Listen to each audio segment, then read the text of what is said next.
Hey, what's up, YouTube? Another week in the books. And there's a few questions I want to address, so stick around, find out what they are.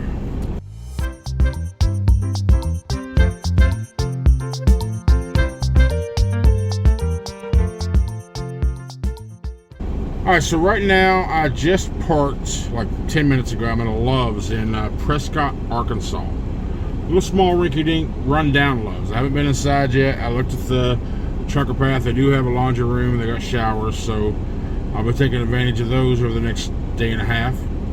I'm on my way to Ennis, Texas, which is just below Dallas. I was hoping to get there today and drop this off and then go over to Wilmer to do my reset. Problem is, once I got this trip on Friday, I only had 20 hours left. And it was 1,250 miles from pickup to drop off. Not possible to do 1,250 miles in 20 hours in a 65 mile an hour governed truck. Possibly, if you can have perfect day of driving, perfect 2 days of driving, which hasn't been perfect. A lot of construction yesterday slowed me down. I barely covered 500 miles. I did 497 miles yesterday. Today I did another let's see. I'm gonna look right now and tell you exactly what I did today. Today I did 477, and I actually had planned to stop 100 miles further down the road, but I pulled over to stretch my legs, to use the restroom here at this Love's, and I was looking where I had planned, which was another Love's in Sulphur Springs, Texas. Because I only have right now 2 hours and 49 minutes left on my 70-hour clock. I'm out of time now for the day for the 70 hours. So the hour and a half, it would take me an hour and a half to go that 100 miles. But I was looking at the reviews of that Love's, and it was just one of those little rinky-dink places that. It's bad. I got 2-star reviews. I was looking at the reviews, the comments, talking about how small the parking was, how quick it fills up. Data service there was crappy. Just a bunch of negative things. They didn't have laundry. They had showers, of course, but it wasn't even. It was a pilot. I was reading another one. Another one I considered was not really a pilot, but it was a pilot fuel stop. You know, when pilot will. Kind of take over the locations. The location stays the same, but the fuel returns into pilot, you know. But anyway, that Love's it's just the reviews were bad, and the prediction on it said it was already full, saying drivers were actively reporting. So, and since I've only got barely over 2 hours left on my 70, and it was taking an hour and a half or so. As granted, I still haven't went through Texarkana. Texarkana is a mess in itself sometimes, so that probably would have delayed me. And if I got there and there was no parking, then I'd have been screwed, and I'd have been scrambling trying to run out of time. And I don't ever want to expire. Your safety score is your responsibility when it comes to hours and safety and driving and operations. You're responsible for your own driver's license, and I'm not going to do that just for the sake of trying to get further down the road. Because there's no point. I can't make the delivery with the time that I have now. I have to do a reset. There's no question. I have to. So there's no point in trying to stretch out these last 2.5 hours when there's no point. I can't get there to Tuesday anyway, so I'm going to do a reset and just get there Tuesday morning. That's just the only thing I can do. So I was just kind of sitting over there in the fuel aisle or out front of it, and I looked over to the right, and I noticed somebody pulled out, so there was a spot open here. Like I said, this place is a little rinky-dink place, not very many spots. I don't know, maybe I'd say 10, 20, maybe 60, 70 spots, maybe total. But this spot came open, and I was like, let me just go ahead and park. I'm going to park while you can. When you have a spot, park, take it, do it. So, yeah. But after this load is delivered, I will have done 3,100 miles on this week. So, because this load will go on my current week, even though I have to force a reset in here. 3,100 mile week, that's a good week, all because of this load here, so I'll take it. Alright, I do have a few questions that I want to address. You see me in my vest a few times in my videos. People's asking, do you have to wear your vest all the time? The answer is no. Like, you don't have to wear it while you're driving.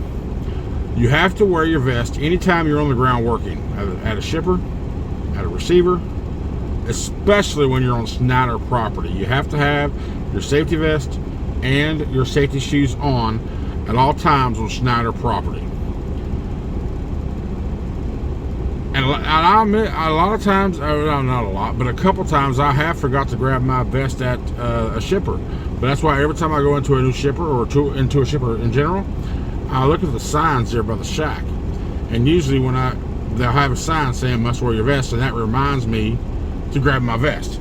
I don't forget it a lot because it's kind of a habit now. I grab it, I put it on, and I don't worry about taking it off when I get back in the truck, which is why y'all normally see me in my vest sometimes when I'm starting videos or whatever, or just when I'm in the video in general. So I don't think about taking it off when I get back in the truck. It doesn't bother me that bad much to wear it. For some people think, my God, that's the end of days having to wear a vest while you're driving. You don't have to wear it while you're driving, but when you're on the ground around moving equipment, yes, it's a necessity. It's a must-have. Your high-vis vest on. Sorry, I'm watching this KLLM driver. He actually did a pretty good job. He did a good job. I thought he was going to smack that Swifty. I'd have paid him back for scratching my hood up there a couple months back. Damn Swifters. But yeah, there's the answer to the question. You don't always have to wear your vest while you're driving or while you're at a truck stop or whatever, but anytime you're on the ground on duty, Schneider property or shippers, yes, wear your vest while you're working. Some people have also asked the physical requirements working for Schneider. Honestly, the only physical thing that they do, that they make sure you can do, is you have to be able to get up and in and out of the trailer. You have to. Step, kneel, stand up. That's the procedure. You know, the steps on the back of the trailer. Step, then kneel, one knee in, the other knee in. You turn, hands up against the wall, and stand up. It doesn't have to be graceful. It don't have to be pretty. But you have to prove that you can do it, because you have to be able to get up and down the trailer. So when it comes to physical requirements, outside of being able to climb into the truck, you got to be able to climb into the trailer, and that's all they check you for. That's all they test you. I'm gonna put a right now. You got an image on your screen. Everything in yellow I haven't touched yet. Everything in blue I have. That's everywhere that I've been since I started working with Schneider as a solo driver when I started November 15th of 2022. So in the 8 months that I've been with the company, remember I had a month off during that tenure because I got sick. I have been everywhere except, well, what you can see.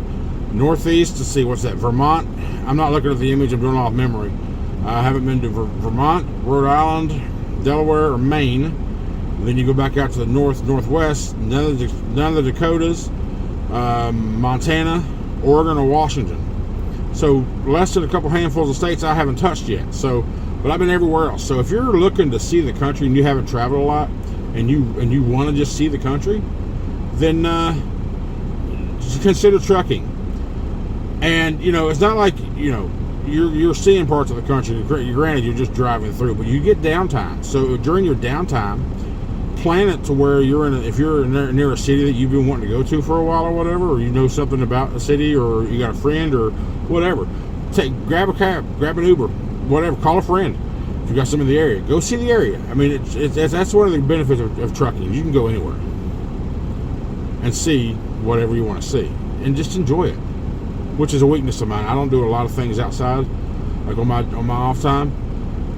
Because I've done a lot of traveling throughout my life. I'm an old guy now. I'm 46 years old, so this ain't new to me. I've traveled. I've seen the country.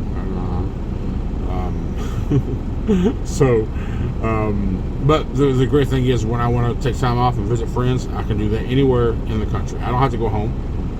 I go to Houston, I go to Dallas, I go to Virginia, go back home to West Virginia, go down to Florida, go into Alabama, wherever I want to go, I can do it.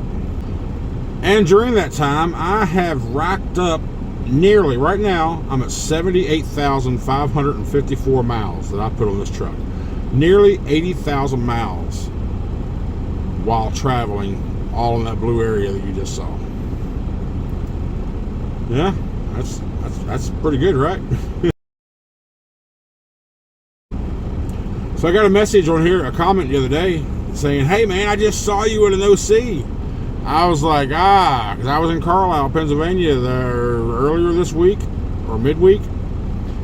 And I stopped in there during the afternoon because I was out of vape juice. I was almost very near out of vape juice, and I know there's a good vape shop in Carlisle, PA that I like. So I stopped by the OC because I had time before delivery. I stopped by the OC, borrowed the company car, went down to the vape shop, came back, turned it in, and then got back in my truck and left.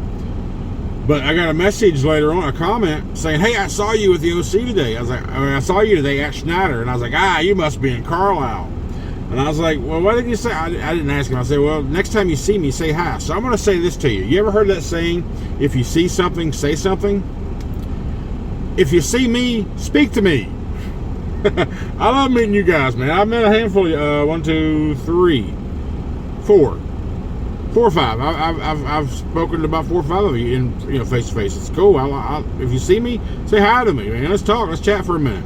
That way I can see your story. I don't know if he was going through orientation, or if he was already a current driver, or just down there on break. I don't know his situation because he didn't talk to me, right?